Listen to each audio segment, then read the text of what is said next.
ബാരയ്ക്കുമോർ 46-ാം സങ്കീർത്തനം. ദൈവം നമ്മുടെ സങ്കേതവും ബലവുമാകുന്നു. കഷ്ടങ്ങളിൽ അവൻ ഏറ്റവും അടുത്ത തുണയായിരിക്കുന്നു.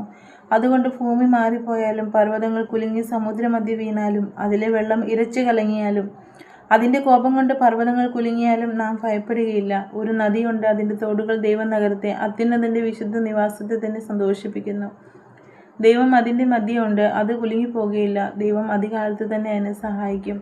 ജാതികൾ ക്രുദ്ധിച്ചു, രാജ്യങ്ങൾ കുലുങ്ങി. അവൻ തൻ്റെ ശബ്ദം കേൾപ്പിച്ചു, ഭൂമി ഉരുകിപ്പോയി. സൈന്യങ്ങളുടെ യഹോവ നമ്മോട് കൂടെയുണ്ട്. യാക്കോബിൻ്റെ ദൈവം നമ്മുടെ ദുർഗമാകുന്നു. വരുവിൻ, യഹോവയുടെ പ്രവൃത്തികളെ നോക്കുവിൻ. അവൻ ഭൂമിയിൽ എത്ര ശൂന്യത വരുത്തിയിരിക്കുന്നു. അവൻ ഭൂമിയുടെ അറ്റം വരെയും യുദ്ധങ്ങളെ നിർത്തൽ ചെയ്യുന്നു. അവൻ വില്ലൊടിച്ച് കുന്തം മുറിച്ചു രഥങ്ങളെ തീയിൽ ഇട്ട് ചുട്ടുകളയുന്നു.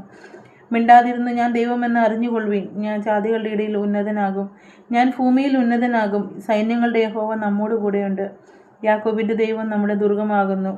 സംഗീത പ്രമാണിക്ക് കോരപുത്രന്മാരുടെ ഒരു സങ്കീർത്തനം. ദൈവമേ, സ്തുതിക്ക് യോഗ്യമാവുന്നു. ബാരയ്ക്കുമോർ.